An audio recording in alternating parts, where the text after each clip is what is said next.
I did make some notes about crystals that pertain to Aries. Okay. To harness the energy, as well as tarot cards. So a lot of times people use tarot cards to do a spread, to tell us something, right? They're looking to find an answer to something. But also tarot cards can be used in manifestation to help amplify the power of something. So, okay. So if you were going to create an altar to harness the energy of the Aries season, you could use the Emperor card to help with leadership and structure if there's something that you're trying to take initiative on. So if I'm understanding you correctly, with your tarot deck, you would go through and actually pull these specific cards out. Correct. Okay. And then you would put it on your altar. Okay. And you can, help amplify the energy then of the manifestation or the intention that you're setting. Okay. Another card that I would use would be the Tower. Now, the Tower is one of those things that it can look like a really negative card when you look at the card and the imagery.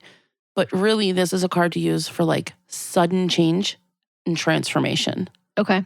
Now, we all know sudden change and transformation comes often with the death of something, right?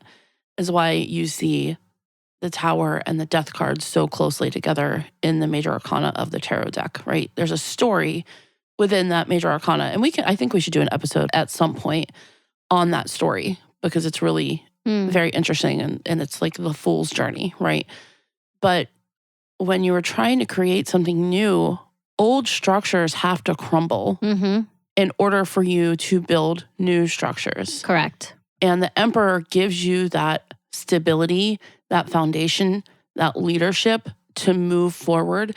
And the Tower is giving you amplified power to help you make that transformation in your life. So that's two that I would use if you're going to use tarot cards.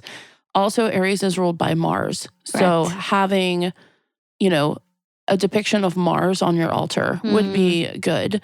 Some of the crystals, obviously, they're going to be red, but like red carnelian for confidence, red jasper for grounding, and then you can use bloodstone. And then what was the bloodstone? A bloodstone you could use for courage. Oh, yeah. Courage is definitely associated with Aries.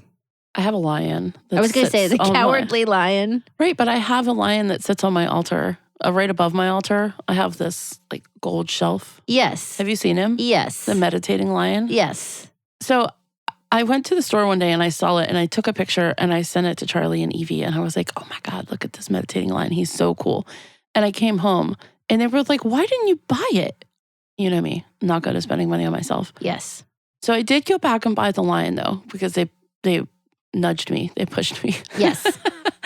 And he lives up there and he holds a piece of dried lavender from my garden. And he always reminds me to have courage. And I love him. I heard something the other day and now I can't remember where I heard it, but it was about what the characters in The Wizard of Oz actually symbolize. Oh, there's like all sorts of crazy stuff about The Wizard of Oz. Yeah. And the cowardly lion in this particular story or explanation had to do with our government in our country, which I don't want to talk about that at all. But I thought it was so interesting how the cowardly lion in The Wizard of Oz could not be farther from the truth of what a lion actually possesses in the wild. Right.